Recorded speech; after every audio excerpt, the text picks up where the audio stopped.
The number stamped into the sole of your driver and the number your ball actually sees at impact are two completely different figures, and almost nobody checks the gap between them. It is precisely that gap, hiding in plain sight between the static loft and the delivered loft, that has been bleeding yards off your drives for years. And the reason you have never been shown it is that the fix costs nothing, takes 10 seconds, and requires no wrench at all. Sunlight slides across the polished face of the club head. Somewhere behind you, a cash register drawer closes over yet another transaction. The whole industry was built on the assumption that you would never ask the one question that matters. Here it is. What loft does your swing actually deliver at the moment of impact? And who decided the stamped number was close enough to sell you? Before I walked the books on this one, I went through the bag and found the leak. It was not a fee, not a membership clause, not a markup hiding in the pro shop. It was the club I trusted most, the club that supposedly does the most work for you.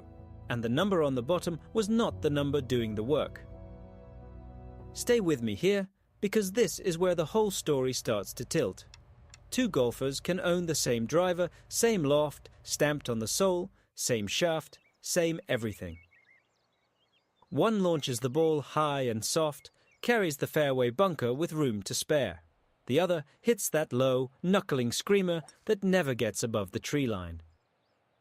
Same club, same number on the bottom.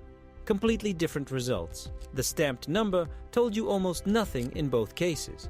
And the moment you understand why, you will never read a spec sheet the same way again. The official story goes like this. You walked into the fitting bay, or you browsed online, and you saw the chart that told you what loft you should play.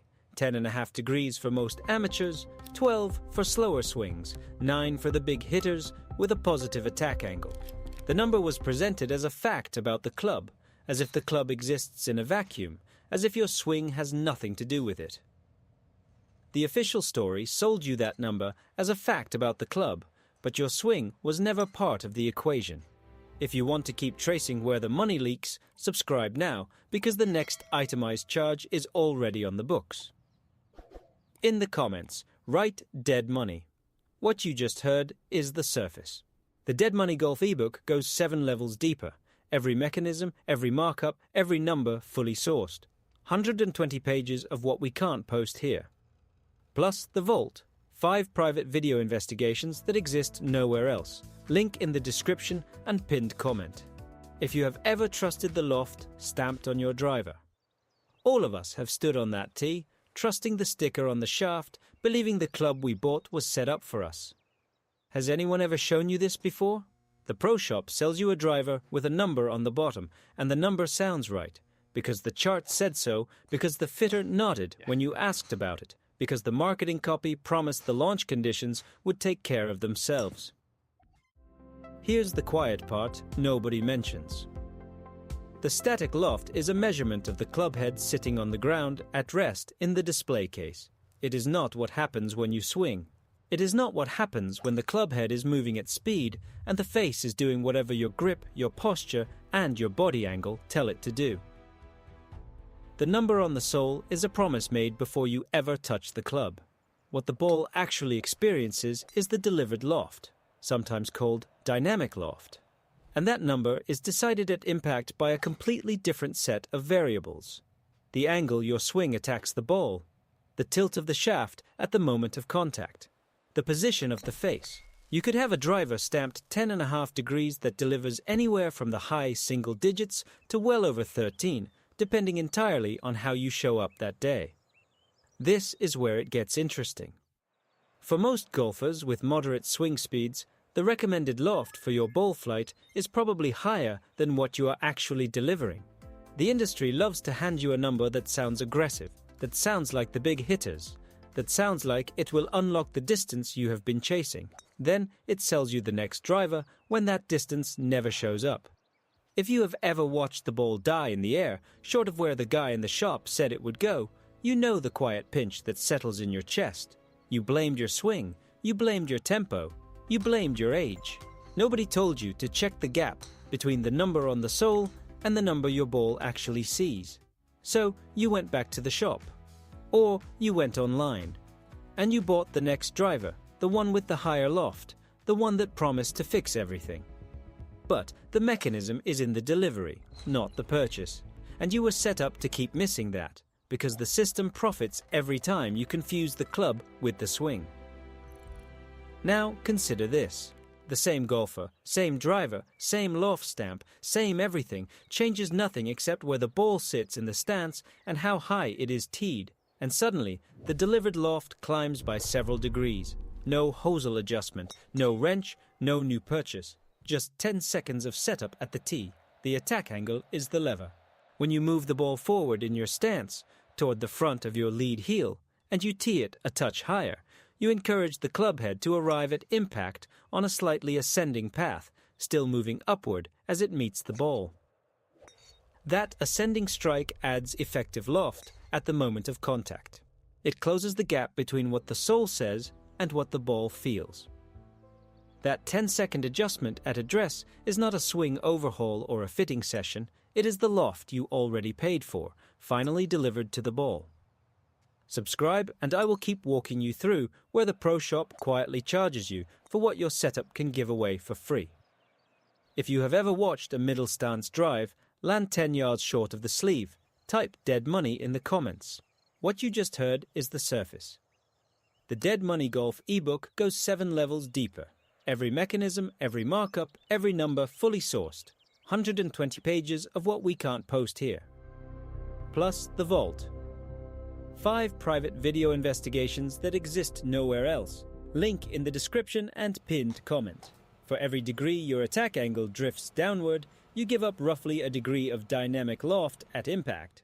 Think about what that means for the golfer who is always set up with the ball middle of the stance, who has always caught the ball slightly on the way down, who has always launched those low, flat running drives that look impressive off the tee and land 10 yards short of expectation.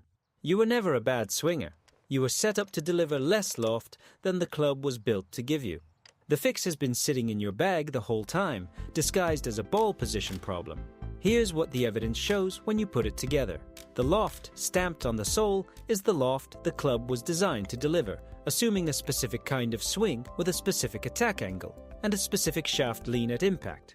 Most recreational golfers do not swing that way. Most swing far more level or slightly descending, because that is the natural instinct of the human body when it is trying to hit something hard.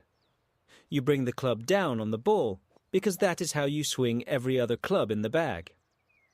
The driver is the one club designed for a slightly upward strike. And nobody ever told you that the transition from irons to driver is not just about length. It is about a completely different delivery.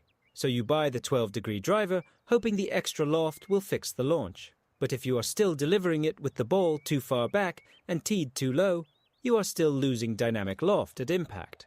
The higher stamp helps, it does not cure the root cause. The root cause is the gap, and the gap is closed by how you present the club head to the ball, not by what number is painted on the bottom. Let me walk you through the 10-second fix, because this is the whole point, and it is genuinely fast. Step 1. Tee the ball slightly higher than you have been, just a fraction.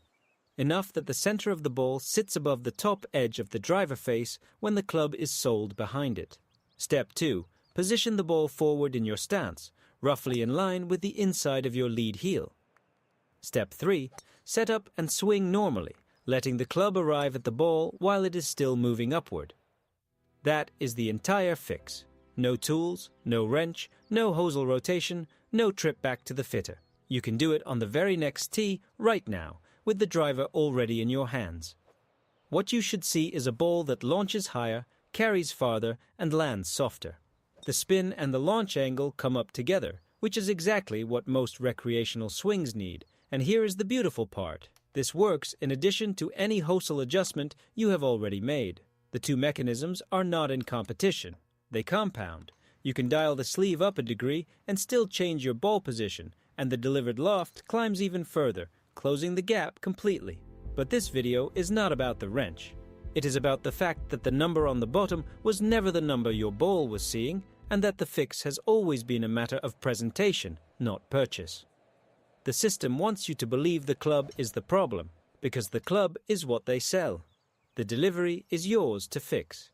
Now think about the wider pattern, and this is where the quiet smile starts to creep in. If the Loft stamp could lie to you, what else in the bag is not what it appears to be? What other numbers are printed on equipment that assume a swing you do not have? The shaft flex rating, the spin characteristics, the forgiveness claims painted on the crown. The whole industry is built on stamped numbers that assume a delivery you were never shown how to produce. Once you notice one stamped number, the rest of the bag starts to look like a set of assumptions about a swing you were never shown how to produce. Subscribe if you want to keep tracing those quiet money leaks, because this pattern runs far beyond the Loft sleeve. In the comments, write "dead money." What you just heard is the surface. The Dead Money Golf ebook goes 7 levels deeper. Every mechanism, every markup, every number fully sourced. 120 pages of what we can't post here. Plus, the Vault, 5 private video investigations that exist nowhere else. Link in the description and pinned comment. Then, tell me which stamp number in your current bag you have already started to suspect. That is where your next real distance gain is hiding. You were set up to buy the next thing, to chase the distance that lives in the delivery, not the equipment. And the moment you see that, you stop being the customer who chases and start being the golfer who knows.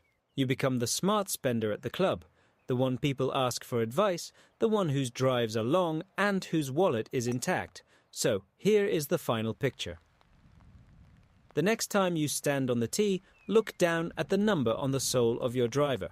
It is not a lie, exactly. It is just incomplete. It is a specification for a club head at rest, not for your swing in motion.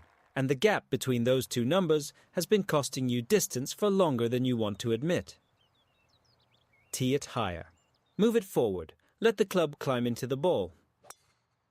10 seconds every time you tee up and the delivered loft finally matches what the stamped number always promised. That is the fix. And you already own everything you need. The same quiet arithmetic runs through the rest of the bag once you know where to look.